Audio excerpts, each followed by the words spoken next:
जी हाँ, नमस्कार साथियों, स्वागत है आपके अपने चैनल अनमोल क्लासेस पर। उम्मीद करता हूँ कि आप सभी लोग स्वस्थ, मस्त व जबरदस्त होंगे और अपनी तैयारी को अच्छी तरीके से कर रहे होंगे। साथियों, आज हम लोग करेंगे संधि प्रकरण पर चर्चा। क्या किस पर चर्चा करेंगे? संधि प्रकरण पर। बोलिए एक बार, किस पर? संधि प्रकरण पर चर्चा करेंगे और ये क्लास होगी बहुत ही जबरदस्त, मस्त। ठीक है, तो बने रहिएगा हमारे चैनल पर। और अभी तक जिन साथियों ने चैनल को सब्सक्राइब नहीं किया है वो कृपया चैनल को सब्सक्राइब करें, लाइक करें और अपने स्नेही मित्रों को शेयर करें। तो करते हैं हम लोग स्टार्ट। बाबूराम सक्सेना के आधार पर होगा यूपी टीजीटी संधि प्रकरण। ठीक है, किताब आपके पास होगी बाबूराम सक्सेना व्याकरण प्रवेशिका। ठीक है, तो चलिए, ये किताब है बाबूराम सक्सेना, इसे खरीद लेंगे। ठीक है, सबके पास होगी जो तैयारी कर रहा है टीजीटी की। ये द्वितीय सोपान है। कौन सा सोपान है? द्वितीय सोपान, संधि विचार। संधि, ये क्या लिखा हुआ है? बोलो। संधि। क्या लिखा है? संधि। संधि।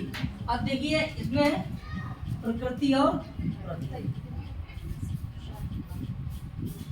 प्रकृति, प्रत्यय। प्रकृति प्रत्यय का मतलब, प्रकृति माने होती है धातु, और प्रकृति ही माने धातु होती है, और प्रत्यय माने प्रत्यय होता है जो किसी शब्द या धातु के बाद में और अर्थ क्या हो जाता है, बदल देता है। तो देखेंगे कि सम उपसर्ग पूर्वक, बोलो, सम उपसर्ग पूर्वक धा धातु से की प्रत्यय लगा करके क्या बनाते हैं? संधि। क्या बनाते हैं? संधि। सम क्या है हमारा जी? क्या है? और धा क्या है हमारी? धातु। क्या है? और की क्या है? किधर हो जाएगा? यहाँ तक इसको नोट कर लेंगे कि सम उपसर्ग पूर्वक धा धातु से की प्रत्यय लगा लेंगे। ठीक है, तभी हमारा क्या बन जाएगा? संधि। पूछेगा कि संधि शब्द में कौन सी धातु है? संधि शब्द में कौन सा प्रत्यय है? संधि शब्द में कौन सा उपसर्ग है? क्लियर? नोट करेंगे।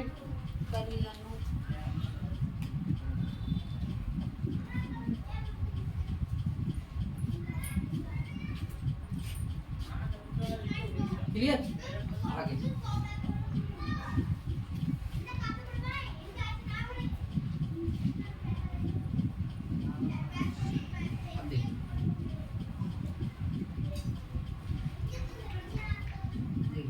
ये क्या हो गया? माँ का क्या हो जाएगा? माँ का क्या हो जाएगा? अनुस्वार। ठीक है, और इधर क्या आया हमारा? धा। आगे क्या आया? ठीक, एक एक स्टेप लेके चलेगी। अब देखिए, ऊपर क्या आ जाए? सम। आगे क्या है? धा। और इधर आया का को रंग करेंगे तो क्या निकलेगी? और का क्या हो जाएगा? क्या हो जाएगा? इसका हो जाएगा लो। ज्यादा विस्तार से नहीं, लेकिन थोड़ा बहुत तो सीखेंगे। ठीक है, तो इसका क्या हो जाएगा? लो। ककार का क्या हो गया? लो। ककार का लो। इसका क्या हो जाएगा? लो। ठीक है, आगे क्या आया हमारा? क्या बचा हमारा? ई। अब देखना है, ये बन गया हमारा सम। और इधर क्या आया? धा। ठीक है, धा में क्या निकला? और इधर क्या लिखी? ई। ठीक है, क्या लिखी? अब इसमें जो है ना, कौन सी जीतेगा? इन दोनों में से। देखिए, इसको कट कर देंगे। ठीक है, इसको क्या कर देंगे? कट। तो क्या हो जाएगा हमारा? ई बचेगी हमारी। ठीक है, ये सूत्र उत्तर होंगे आगे के बाद है। ठीक है, इस बात को समझेंगे। तो इसमें देखिए, आ जो है, आ का किससे हो जाएगा? अगर आ ई मिलेंगे तो हो जाएगा ए। ये तो होगा नहीं, तो हमें एक का क्या करने पड़ेगा? लोप करना पड़ेगा। तो इसका हमने क्या कर दिया? हमने लोप। यानी इसका भी क्या कर देंगे हम? लोप। लोप किसका करेंगे हम? आ का। कौन सा? इसके लिए क्या बोलेंगे? आकार। आकार का क्या हो जाएगा? किधर हो जाएगा? अब देखेंगे, यहाँ क्या आया हमारा? इधर क्या आया हमारा? और इधर क्या आया? अब बताइए, ये जो है धा है, किस वर्ग में आता है? बोलो, ता, था, दा, धा। किस वर्ग में आता है? तवर्ग में आता है। किस वर्ग में आता है? तवर्ग। कौन सा वर्ण है ये? कौन सा वर्ण है ये? चौथा। क्लियर है? अब देखना है कि भैया यहाँ देखना है कि ये देखिए अनुस्वार है, इसके आगे क्या आ रहा है? धा। क्या आ रहा है? धा। अब देखो इस अनुस्वार के स्थान पर क्या आदेश हो सकता है? ना आदेश होगा, क्योंकि इसका उच्चारण स्थान क्या हो जाएगा? नासिका। क्या हो जाएगा? तो जो वर्ण जिसके स्थान पे आएगा, जैसे अगर मैं इस कुर्सी पे बैठा हूँ, अगर मैं चला जाऊँ तो कौन इस कुर्सी पे बैठेगा? बोलेंगे आप यही बोलेंगे जो हमारा काम कर देगा वही बैठेगा। जैसा आप पढ़ाते हैं वैसा कोई दूसरा आएगा वो पढ़ाएगा तो कोई बैठेगा। बोलो ना, बोलो सही कह रहा हूँ? ठीक है, तो जो हमारा काम करेगा हमारी जगह पर आकर के वो हमारा कौन हो जाएगा? आदेश। क्या हो जाएगा? आदेश। तो शत्रु क्या करेंगे? शत्रु क्या हो जाता है? तो सॉरी, स्थानीय क्या है? मारा जाएगा। और आदेश क्या हो जाएगा? शत्रु की वजह, शत्रु होता है, आदेश क्या होता है? शत्रु आकर के बैठ जाता है। तो देखेंगे यहाँ पर जो आदेश हो रहा है इसके स्थान पर वो कौन सा वर्ण होगा?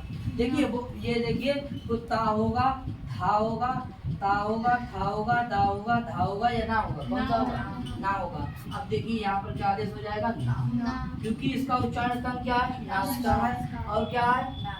इसका क्या है? नासिका है। और इसका उच्चारण स्थान क्या है? और इसका उच्चारण स्थान दंत है। क्या है? दंत। तो देखिए इससे भी देखिए मिल रहा है और इससे भी मिल रहा है। किधर हो जाएगा? इधर हो गया। आगे देखते हैं, और यहाँ पर आपका सा, आधा ना, और ये धा, और ये मीठी क्या बन गई? संधि। क्या बन गई? और यही तो संधि है, जैसे हम लोगों ने गणित में पढ़ा था, LHS बराबर RHS, यानी दाया पक्ष बराबर बायां पक्ष। कहते हैं ना कि तेरे नाम से शुरू और तेरे नाम पे खत्म, तेरे प्यार की हो उम्र इतनी सनम। समझ में आया? तो इस तरीका से संधि शब्द जो ऊपर है वैसा ही बन गया क्या? नीचे संधि। आप समझ में आया? अब पूछा जाएगा परीक्षा में कि संधि शब्द में उपसर्ग क्या है? सम। धातु क्या है? प्रत्यय क्या है? क्लियर हो जाएगा? इसको नोट कर लेंगे।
ठीक है, हो गया है?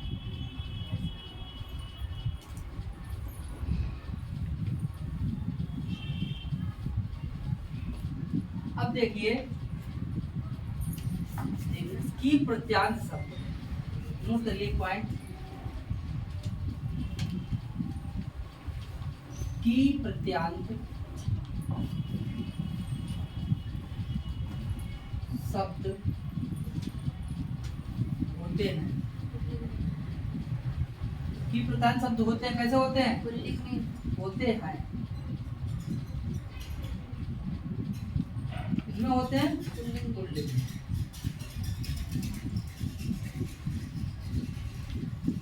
इसमें होते हैं पुल्लिंग में होते हैं। क्लियर?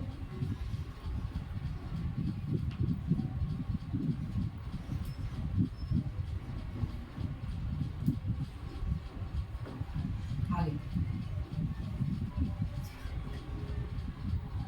संधि पद में लिंग है।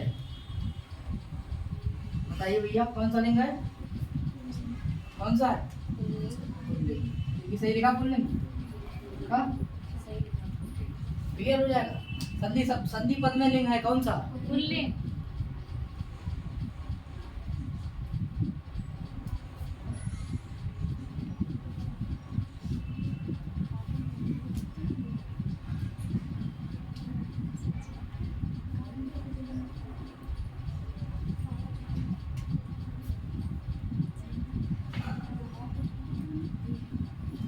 लिखिए आगे।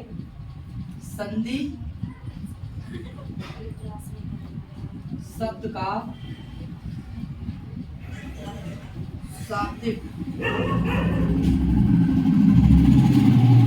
अर्थ है क्या? मेल। क्या है? वर्ड लिखिए।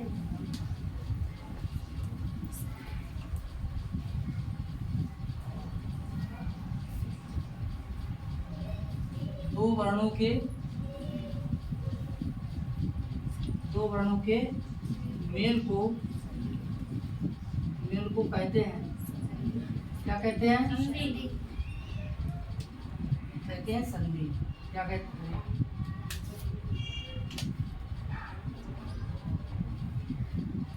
संधि कहते हैं। क्या कहते हैं? संधि।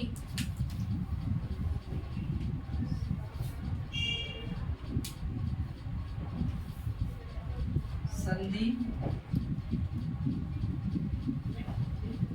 प्रक्रिया या विधि है। कैसी विधि है या किसका परिवर्तन होता है? तो देखिए वर्ण विधि है। कैसी विधि है? वर्ण। नोट करेंगे कि संधि में क्या है? प्रकृति और प्रत्यय क्या है? सम उपसर्ग पूर्व धातु से की प्रत्यय लगा करके संधि शब्द बन जाता है। की प्रकार शब्द कौन से लिंग में होते हैं? पुल्लिंग में होते हैं। संधि पद में लिंग कौन सा है? पुल्लिंग है। संधि शब्द का शाब्दिक अर्थ क्या होता है? मेल होता है। दो वर्णों के मेल को क्या कहते हैं? संधि कहते हैं। और संधि का प्रायः यही संधि प्रक्रिया जो है यह विधि कैसी है? विधियां कितने प्रकार की होती है? 3 प्रकार की होती है। एक कौन सी है? एक कारक विधि है। एक कौन सी है? पद विधि है। एक कौन सी विधि है? हाँ, कारक नहीं, जो है एक है आपकी, देखिए वर्ण विधि। विधियां कितने प्रकार की हैं? 3 प्रकार की।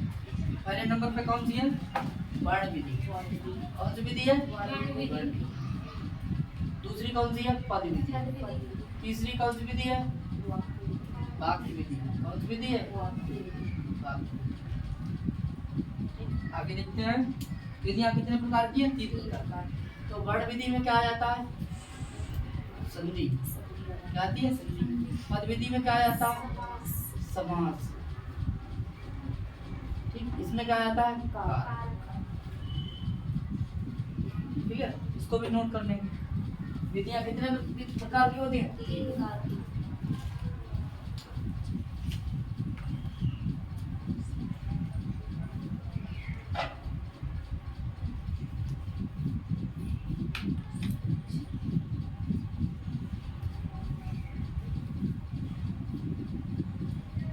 अब किताब देखो, उठाइए, पेज नंबर लगा लिया आप 44 यानी 44। यानी ऊपर कहा जा चुका है कि प्रत्येक वाक्य में कई शब्द रहते हैं। संस्कृत के शब्द का किसी भी स्वर अथवा व्यंजन से आरंभ होकर किसी स्वर या व्यंजन या अनुस्वार या विसर्ग में अंत हो जाता है। भाई कोई चीज के हम स्टार्ट करेंगे, कोई शब्द स्टार्ट करेंगे तो किससे स्टार्ट हो जाएगा भैया? किससे स्टार्ट होगा? बोलो भैया।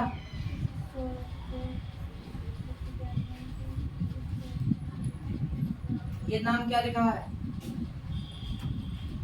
ये क्या नाम लिखा है? अमन। ये क्या नाम लिखा है? अमित। ये नाम तुम्हारा क्या नाम है? विशाल। क्या नाम है?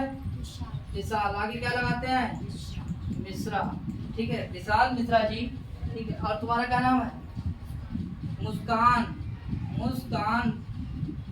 मुस्कान वर्मा। आगे क्या लगा? अब भैया आगे तुम्हारा क्या नाम है? कोमल। तुम्हारा क्या नाम है? उषा। क्या आ जाएगा? उषा। ठीक है, ये देखिए भैया, ये किससे? देखिए ये किससे शुरू हुआ? ये किससे शुरू हुआ? ये किससे शुरू हुआ? ठीक है, तो ये व्यंजन से शुरू हुआ। किससे हुआ? देखिए स्टार्टिंग किससे हुई है? स्वर से। ये किससे स्टार्टिंग हुई है? ठीक है, ये किससे हुई है? ये किससे स्टार्टिंग हुई है? ये किससे स्टार्टिंग हुई है? ये किससे स्टार्टिंग हुई है? और ये किससे स्टार्टिंग हुई है? किससे? स्वर से। किससे हुई है? स्वर से। क्या तक क्लियर है कि स्टार्टिंग आपकी किससे हो सकती है? स्वर या व्यंजन से। लेकिन अंत आपका किससे किससे हो सकता है? बोले अंत आपका स्वर से भी अंत होगा। इसमें देखिए क्या निकला है? आ। इसमें क्या निकला है? आ निकला है। इसीलिए देखिए इससे अंत किससे हो रहा है? स्वर से। बोलो भैया स्वर से अंत है? स्वर से क्या है? अंत है। स्वर से अंत है। स्वर से अंत। स्वर से क्लियर? स्वर से अंत है। आगे देखेंगे इसमें ता में क्या निकला? आ। ये भी किससे अंत है? स्वर से। स्वर से। ये देखिए इसमें क्या निकला? बड़ा। ये किससे अंत है? स्वर से। इसमें देखिए क्या निकला? माँ में यहाँ निकला। किससे अंत है? स्वर से। इसमें क्या निकला? ये किससे अंत है? स्वर से। ये किससे अंत है? देखो स्वर से। ये भी स्वर से। तो देखिए स्वर और व्यंजन से स्टार्ट होता है कोई शब्द और स्वर या व्यंजन से अंत भी होता है। तो यहाँ पर स्वर से स्टार्ट हुआ था और स्वर और व्यंजन से स्टार्ट तो हुए हैं, लेकिन सब पद जो हैं वो आपके स्वर से क्लियर हो जाएगा। यहाँ तक कोई दिक्कत? ठीक है, बोलो कोई दिक्कत नहीं। ठीक है। चलिए हम एक पद और लिख रहे हैं। बोले नमः। क्या लिख रहे हैं? नमः। नमः। बताओ ये किससे स्टार्ट हुआ? व्यंजन से। और अंत किससे हुआ? स्वर से। किससे हुआ? स्वर से। स्वर से नहीं, विसर्ग से। किससे हुआ है? स्वर से स्टार्ट है। स्वर से क्या है? व्यंजन से स्टार्ट। स्वर से स्टार्ट है, व्यंजन से। व्यंजन से। व्यंजन से स्टार्ट है और अंत किससे? विसर्ग से। विसर्ग से। ठीक है, स्वर से स्टार्ट है और व्यंजन से। विसर्ग से। हाँ, स्वर से नहीं, व्यंजन से स्टार्ट है और विसर्ग से अंत है। अंत है। क्लियर हो जाएगा। आगे देखेंगे एक शब्द हम लिख रहे हैं। बोले दिनम। क्या लिख रहे हैं? दिनम। दिनम। ठीक है, दिनम। क्लियर हो जाएगा। बताओ किससे स्टार्टिंग है? व्यंजन दा, ई, ना और आगे क्या आ जाएगा? अनुस्वार। अनुस्वार। बताओ भैया, व्यंजन से स्टार्ट है। बताओ किससे स्टार्ट है? व्यंजन से। व्यंजन से क्या है? स्टार्ट है। स्टार्ट है और अनुस्वार से। और अनुस्वार से क्या है? अंत है। अंत है। क्लियर हो जाएगा। कोई भी शब्द स्वर या व्यंजन से स्टार्ट होता है और अंत किससे किससे होता है? देखिए अंत किससे होता है? स्वर से, व्यंजन से, विसर्ग से, अनुस्वार से। क्या लिखा मैंने? क्या बोला? स्वर से, व्यंजन से, विसर्ग से, अनुस्वार से। क्या होगा? अंत। कोई भी शब्द स्वर से या व्यंजन से शुरू तो होता है और अंत किससे होता है? स्वर से, व्यंजन से, अनुस्वार से, विसर्ग से। लेकिन आपने कोई ऐसा शब्द नहीं देखा होगा जो अनुस्वार से प्रारंभ हो या विसर्ग से प्रारंभ हो। ऐसा कोई शब्द देखा है? ऐसा कोई शब्द नहीं है। क्लियर हो जाएगा। शब्द जो है वो स्वर से स्टार्ट होगा और या व्यंजन से स्टार्ट होगा। तो समझ गए होंगे। क्लियर। आगे बात करते हैं।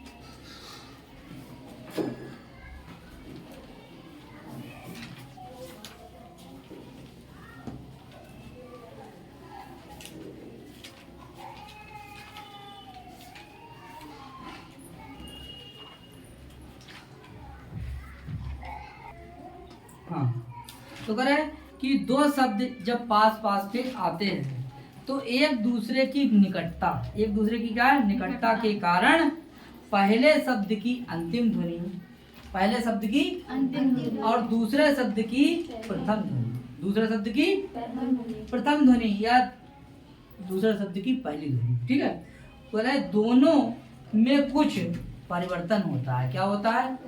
और उस परिवर्तन का नाम ही क्या है? संधि। क्या नाम है? परिवर्तन का नाम क्या है? संधि। देखिए संधि,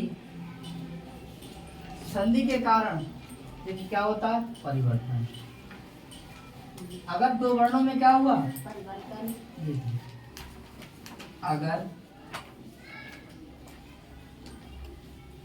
दो वर्णों में क्या है? परिवर्तन। नंबर एक, दो वर्णों में परिवर्तन अगर है, क्या है? परिवर्तन। परिवर्तन। या दो वर्णों का क्या है? मेल। या दो वर्णों का क्या हो जाएगा? जोड़ है। क्या है? या दो वर्णों का क्या हो जाएगा? योग है। या दो वर्णों में क्या हो जाएगा? विकार है। दो वर्णों में अगर परिवर्तन होगा, अगर मेल होगा, अगर जोड़ होगा, अगर योग होगा, अगर विकार होगा तो क्या होगा? संधि होगी। तो क्या होगा? संधि होगी। तो क्या होगा? संधि होगी। संधि होगी। तो इसे लिख लेंगे, क्या होगी? संधि होगी। संधि। नोट कर लीजिए इसके लिए, क्या होगी? संधि। यानी पूर्व शब्द का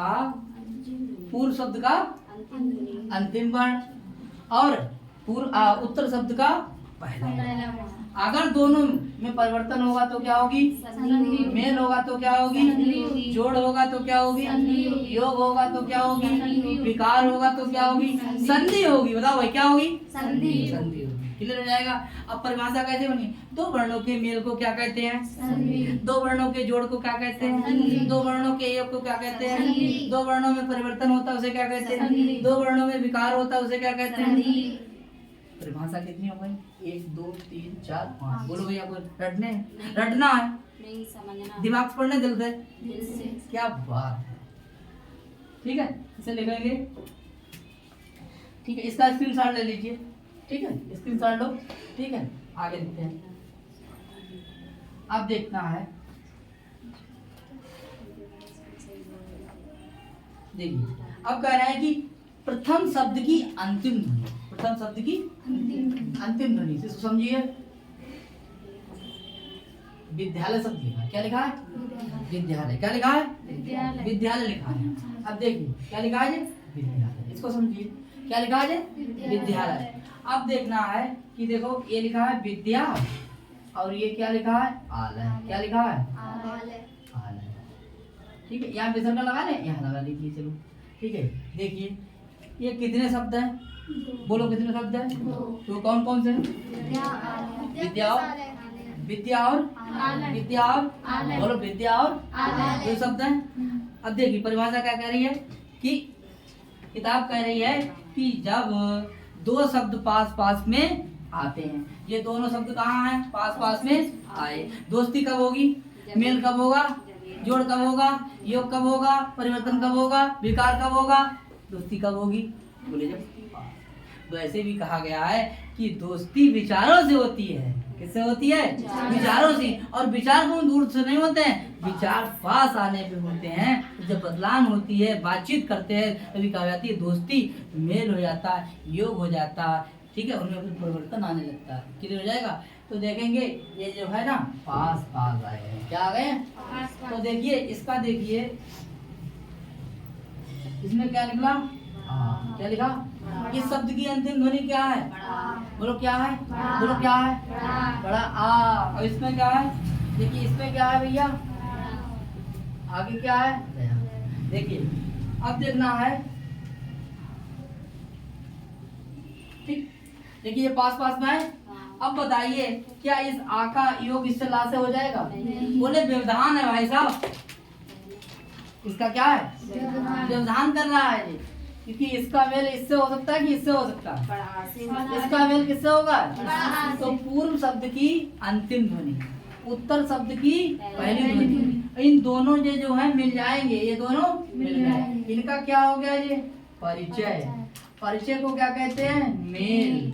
और जब मेल हो जाएगा तो इनमें क्या होगा? बोले परिवर्तन होगा। क्या होगा? परिवर्तन होगा तो क्या होगा? योग होगा। योग होगा तो क्या होगा? जोड़ होगा। जोड़ होगा तो क्या होगा?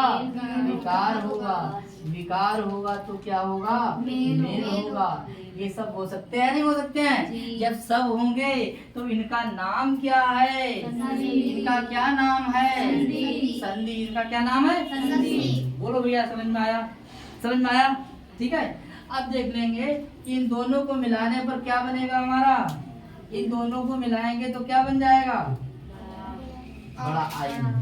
क्योंकि इसका उच्चारण स्थान क्या हो जाएगा? कंठ। और इसका क्या हो जाएगा? कंठ। जब दोनों एक ही जैसे हैं तो बोले मिल जाएंगे। क्या मिल जाएंगे? बोलो ना, मिलेंगे नहीं मिलेंगे? दोनों एक जैसे विचारधारा वाले लोग मिलते हैं। बोलो मिलते हैं? बोलो मिलते हैं? नहीं मिलते? बोलो ना, बोलो मिलते हैं? मिलते हैं। तो ये मिल जाएंगे नहीं मिल जाएंगे? जब मिल जाएंगे तो क्या बन जाएगा? बड़ा। क्या बन जाएगा? इसको बड़ा ना कह करके इसके लिए क्या बोलेंगे? दीर्घा। क्या कहेंगे? दीर्घा। तो इन्हें दीर्घा कहेंगे। अब इसको मिला लेंगे। देखिए इधर लाएंगे विद्या का जो है विद धातु है, और ये देखिए आ, और इधर क्या लाएंगे? दया। और इसको मिला लेंगे यहाँ पर, और क्या बन जाएगा हमारा? देखिए विद्या का ये जोड़ देंगे विद्या, और आगे क्या हो जाएगा? लय। क्या बन गया जी हमारा? बोलो, विद्यालय बना। और यही क्या है? ये क्या है? ये भी का आपका क्या है? विद्यालय। तो ये क्या है आपका? LHS। ये क्या है आपका? RHS। ठीक है। बोले तेरे नाम से शुरू, तेरे प्यार की उम्र इतनी सनम, इतनी सनम। तो भैया जहाँ यहाँ किसका परिवर्तन हुआ? बोले भाई साहब वर्णों का परिवर्तन हुआ। इसीलिए संधि एक कैसी प्रक्रिया है? वर्ण प्रक्रिया। कैसी प्रक्रिया है? वर्ण प्रक्रिया। बोलो संधि कैसी प्रक्रिया है? वर्ण प्रक्रिया है। यहाँ किसका खेल होता है? वर्णों का खेल। यहाँ किसमें परिवर्तन होता है? वर्णों में। यहाँ किसमें परिवर्तन होता है? या किसमें योग होता है? वर्णों में। यहाँ किसमें जोड़ होता है? वर्णों में। यहाँ किसमें विकार होता है? वर्णों में। या किसमें मेल होता है? वर्णों में। बोलो बात समझ में आई? समझ में आई नहीं आई? आगे देखते हैं। अब देखना है कि ये क्या हो गया हमारा? ये संधि पद बन गया। दो पद थे, एक पद बना दिया, संधि हो गई। बोलो ना, दो पद थे, एक पद बना दिया, क्या बन गया? संधि। ऐसे विद्या को अलग बोलिए, अलग अलग बोल दीजिए। देखिए इसे विद्या, एक ये घर है। क्या है ये? घर है। ठीक है। अब देख लीजिए, ये देखिए घर है, और इसके आगे हम लगा देंगे विद्या, और इसके लिए संस्कृत में क्या बोलते हैं? आलय। क्या बन जाएगा हमारा? विद्यालय। ऐसे ही हम बोल देंगे देवालय। इसका मतलब क्या हो जाएगा? देव का घर। क्या बन जाएगा? देव का घर। ऐसे ही हमारा क्या हो जाएगा? स्नान, स्नानालय। क्या हो जाएगा? स्नान का घर। ऐसे क्या हो जाएगा? शौचालय। क्या हो जाएगा? शौच का घर। ठीक है। ऐसे ही क्या होता है? बेडरूम। तो क्या हो जाएगा? सोने का रूम। सोने का घर। शयनालय। ठीक है। बात समझ रहे भाई? इसीलिए आप समझेंगे कि विद्यालय का मतलब क्या है? विद्या का घर है। देखिए देवालय का मतलब क्या है? देवों का घर है। इसीलिए क्या है? शिवालय, इसका मतलब शिव का घर। और ये क्या हो जाएगा? शौचालय। समझ में आया? ठीक है। तो ऐसे ही जो है ना, इस तरीके से दो शब्द को लेंगे और एक शब्द बना लेंगे, और वहाँ वर्णों का खेल होगा, उसे संधि प्रक्रिया कहते हैं। कोई दिक्कत हो बताइएगा। आगे देखते हैं। अब देखना आगे है, इसके आगे क्या है? कह रहे हैं कि उदाहरण हिंदी भाषा को ले। बोले जब हम संभाल संभाल करके बोलते हैं तब तो कहते हैं पूरे चोर ले गया, मार डाला, पहुंच जाऊंगा, पहुंच जाऊंगा। किंतु इन्हीं वाक्यों को अगर आप जल्दबाजी में जल्दी से उच्चारण बोले या करें तो इसका अर्थ हो, देखिए इसे कैसे बोलेंगे? बोले चोर ले गया, मार डाला, पहुंच जाऊंगा। देखिए जहाँ हमारा चा होना चाहिए था वहाँ जा बोल दिया, और जहाँ डाला, देखिए जहाँ पहुंच था वहाँ जो है, देखिए इसको लिख देना आगे।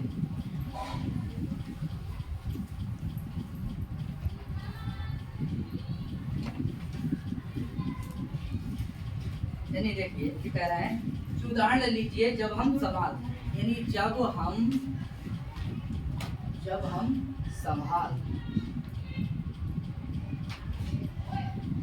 संभाल कर बोलते हैं तब क्या बोलते हैं? संभाल करके बोलते हैं तो क्या बोलते हैं भाई बताओ?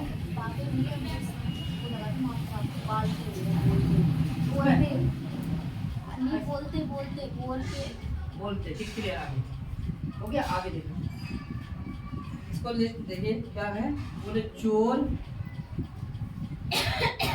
ले गया, मार डाला, पहुंच जाऊंगा।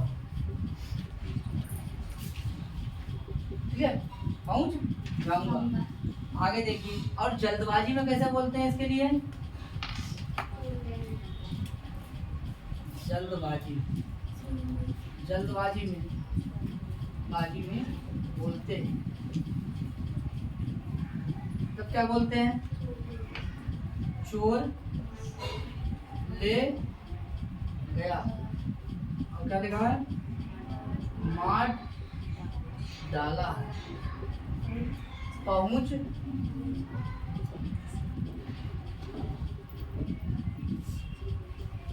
क्या परिवर्तन है? क्या परिवर्तन है? देखिए यहाँ क्या परिवर्तन है? देखिए भैया, यहाँ परिवर्तन जो है वो ये है। देखिए ये क्या है? जा है। यहाँ क्या लगा दिया? ये आपका ऊपर क्या है? चा। क्या है जी? चा। और ये क्या है? जा। जा। ये क्या है? वर्ण है। और ये क्या है? तो वर्ण में क्या हो रहा है जी? परिवर्तन हो रहा है। क्लियर है? और यहाँ क्या है जी? रा है। और यहाँ क्या है? डा है। ये क्या है भैया? परिवर्तन है। तो हम जल्दबाजी में जब बोलते हैं तो चोर ले गया, मार डाला, पहुंच जाऊंगा। पहुंच, पहुंच जा। ठीक है? और चोर ले गया, मार डाला, पहुंच, ये लिखा पहुंच और लिखा है पहुंच, पहुंच, पहुंच जाऊंगा। ठीक है? तो यहाँ किसका परिवर्तन? क्या शब्द का परिवर्तन हुआ? जब वर्ण का परिवर्तन होगा तो उसे क्या कहेंगे? संधि। क्या कहेंगे? संधि। या जहाँ वर्ण परिवर्तन हो रहे हैं उसे क्या कहेंगे? संधि। संधि। बोलो यहाँ तक कोई दिक्कत? ठीक है? तो जल्दबाजी में हम क्या बोलते हैं? जल्दबाजी में क्या बोलते हैं? मार। और यहाँ है पहुंच, और यहाँ क्या बोलते हैं? मार। तो ये शुद्ध है, ये शुद्ध है, लेकिन ये कैसा है? अशुद्ध है। इस अशुद्धि को बचाने के लिए हमें संधि प्रकरण पढ़ना चाहिए। इसीलिए हम क्या कर रहे हैं? संधि प्रकरण पढ़ रहे हैं, जिससे हम जो बोलते हैं वो गलत ना बोल पाए। ठीक है? तो ये हमारा क्या हो जाएगा? पहुंच, और ये क्या हो जाता है? पहुंच। ठीक है? दोनों में क्या है? गड़बड़ है, क्योंकि नीचे वाला गलत है, ऊपर वाला सही है। ठीक है? तो हम गलत ना पढ़े, इसीलिए हमें क्या करना है? संधि पढ़ना है। ये गलत है, ये क्या है? सही है। ठीक है? इसे नोट कर लेंगे। आगे किताब है ही सबके पास।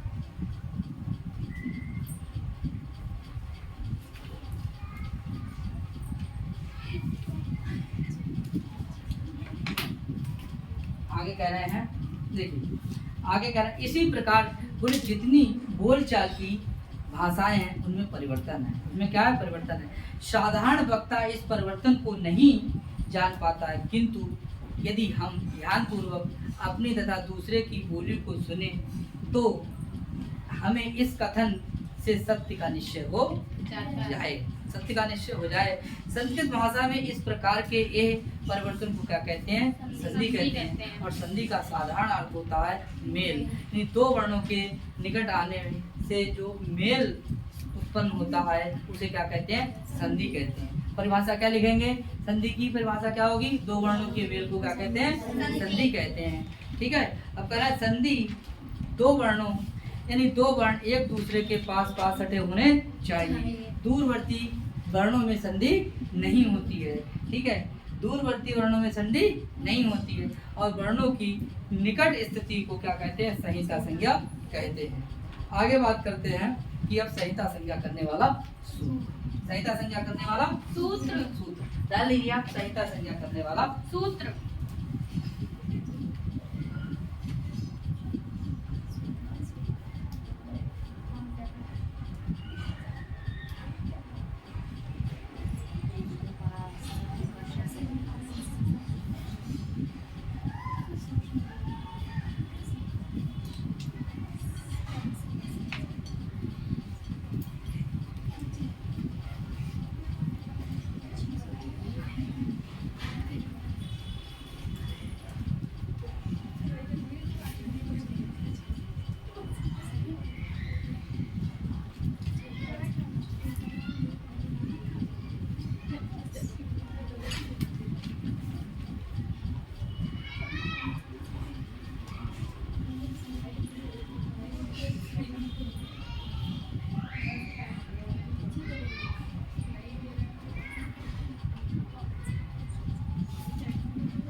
नोट करेंगे इसके लिए?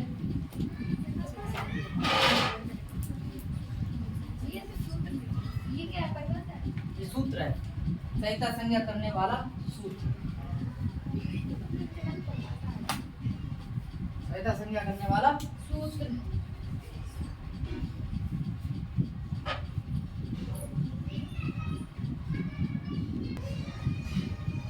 देखिए ये संहिता संज्ञा करने वाला क्या है? संहिता संज्ञा करने वाला क्या है? सूत्र है। और पेज नंबर पे देखेंगे आप, यहाँ पर 44 नंबर पे लिखा है 14109। 14109 नोट कर लेंगे। अष्टाध्यायी के पहले अध्याय के चौथे पाद का 189। क्लियर? 189। देखिए संहिता का मतलब हो जाता है परिचय। इसको वहां पे देखिए क्या हो जाता है? परिचय। यानी कि संधि करने से पहले आप जो बताइए, संधि करने से पहले क्या करना पड़ता है? जुड़ने से पहले क्या करना पड़ता है? अगर हमने कह दिया ऐसे करके अगर दोस्ती कर रहे हैं तो उससे पहले क्या करना पड़ता है? परिचय। और परिचय किससे होता है? विचारों से। किससे होता है? हाँ, तो कह रहे हैं कि संधि करने से पहले क्या करना पड़ता है? संहिता करना पड़ता है। क्या करना पड़ता है? संहिता का मतलब क्या होता है? परिचय। क्या होता है? परिचय। ठीक है। और परिचय कब होगा? जब दो वर्ण पास पास में आएंगे। इसकी परिभाषा लिख लीजिए।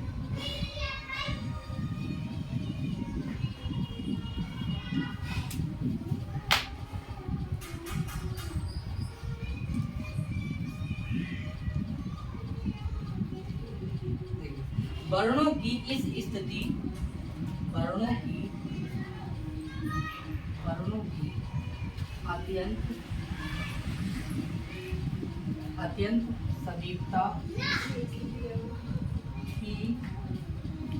समीपता या निकटता की संहिता संज्ञा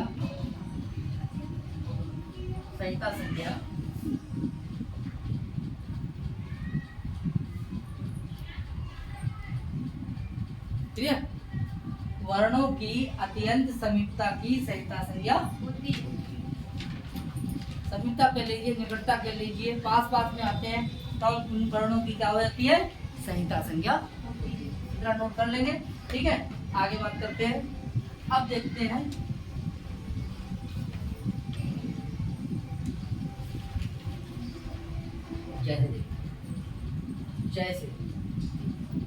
जैसे देवधन आलय।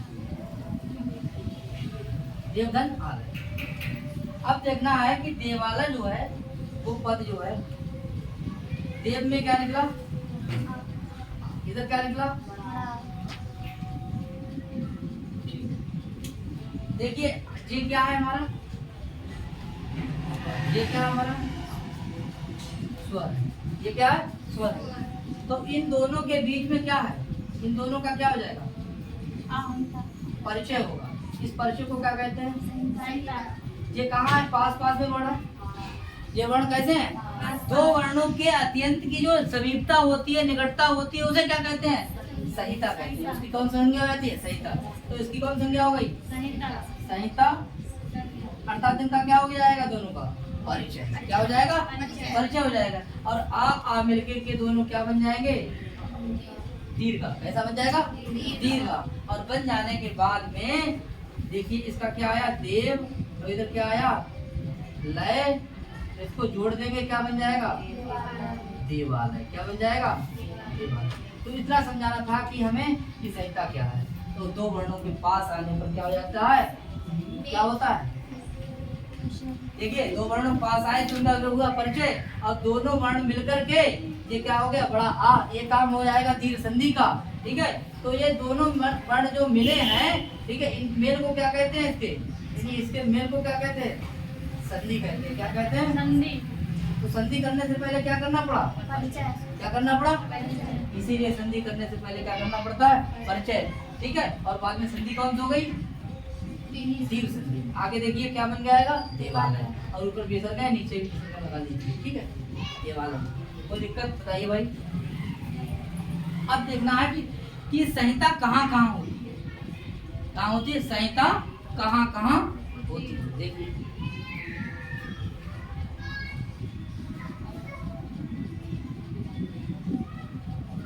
संहिता कहाँ कहाँ होती है, डालेंगे हेडिंग, संहिता कहाँ कहाँ होती है। ठीक है, नंबर 1 ये सूत्र देखिए, संहिता एक कारिका है, ठीक है, सूत्र हो गया, कारिका देखो, संहिता, संहिता एक पद है, संहिता एक पद है, नित्या, नित्या धातु, नित्या धातु उपसर्ग, नित्या धातु, और कह रहे हैं आगे नित्या समास है, नित्या समास है वाक्य सा विवक्षताम, विवक्षाम अपेक्षते।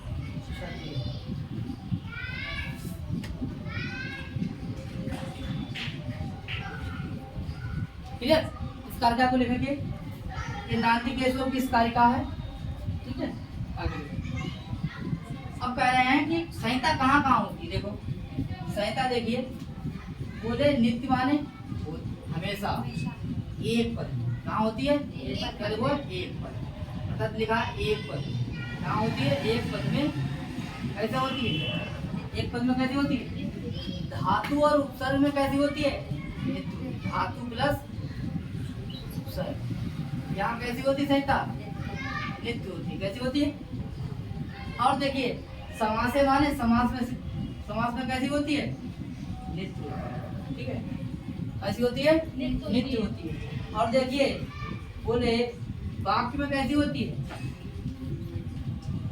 वाक्य देखिए, वाक्य माने वाक्य में विवक्षा मत उच्चते, अर्थात विवक्षा कैसी होती है, विवक्षाधीन होती है, कैसी होती है, विवक्षाधीन मतलब ऐच्छिक होती है, कैसी होती है, ऐच्छिक, ठीक है, इच्छा के अनुसार, ठीक है, इच्छा के इच्छा के अनुसार, बोलने वाले की इच्छा के अनुसार होती है, ठीक है। यहाँ कैसी होती है, एक पद में नित्य होती है, धातु उपसर्ग में कैसी होती है, नित्य होती है, और समास में कैसी होती है, नित्य होती है, लेकिन वाक्य में कैसी होती है, इच्छा के। कोई दिक्कत, आगे देखते हैं।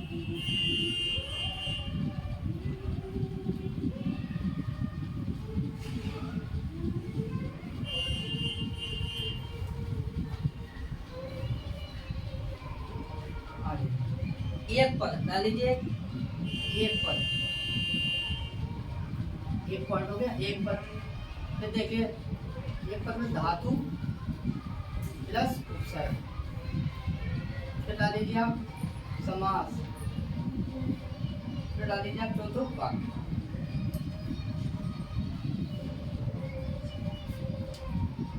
कैसे होती है, नित्य होती है, कैसी होती है, नित्य। और यहाँ कैसी होती है, यहाँ कैसी होती है,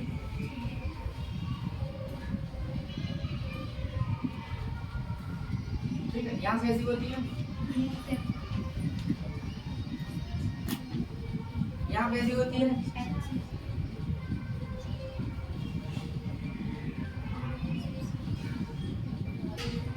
ठीक है, नोट कर लेंगे। देखिए एक पद में कैसी होती है, नित्य होती है, धातु उपसर्ग में कैसी होती है, नित्य होती है, समास में कैसी होती है, नित्य, वाक्य में कैसी होती है, ऐच्छिक होती है। इसके देखिए उदाहरण, देखिए अगर हम कहें पाप का, पाप का एक पद है, ठीक है। अगर हम कहें नायिका, ऐसी है, एक पद है, यहाँ कैसी संहिता हुई, कैसी हुई, अच्छा यहाँ कैसी है, देखिए उपसर्ग, नी प्लस अपसर्ग, अपसर्ग क्या बन जाएगा, नियम शब्द, क्या हो जाएगा, हाँ, तो कैसी हो गई हमारी धातु और क्या हो गया उपसर्ग, कैसी हो रही है हमारी, नियम शब्द, ठीक है। यहाँ हो गया। दूसरा हमारा कौन सा है, समास, समास में कैसे हो जाएगी? जैसे देवालय,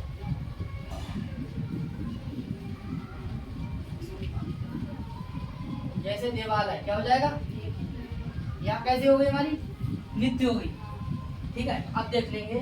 बोले रामा ग्रहम गच्छति, क्लियर?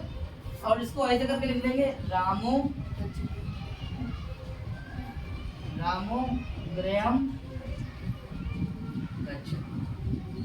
देखो ध्यान से भैया, यहाँ बताओ, यहाँ संहिता हुई, यहाँ संहिता हुई है, संहिता यहाँ, क्योंकि संहिता हुई है इसका मतलब यहाँ जो ओ की मात्रा लगी थी संधि हुई है, तो यहाँ संहिता हुई है और यहाँ संहिता नहीं हुई है। यहाँ संहिता नहीं हुई है, यहाँ संहिता हुई है।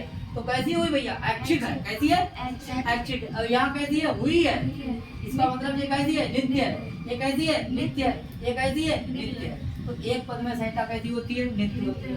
धातु उपसर्ग में कैसी होती है? नित्य होती है। समास में कैसी होती है? नित्य होती है। वाक्य में कैसी होती है? ऐच्छिक होती है। उदाहरण आपके सामने है, ठीक है, नोट कर लेंगे इसके लिए। ठीक है, अब देखते हैं बाबूराम सक्सेना।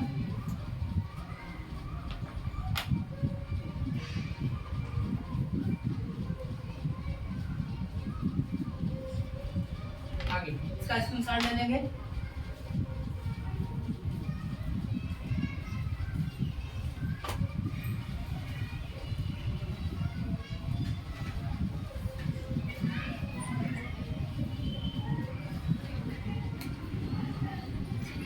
अब देखिए, एक पद में साथियों, आज के लिए इतना ही।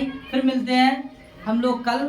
ठीक है, बहुत बहुत धन्यवाद। नमस्कार करता है संधि के साथ आपको कल जो है इसके आगे पढ़ाया जाएगा। बहुत बहुत धन्यवाद। नमस्कार।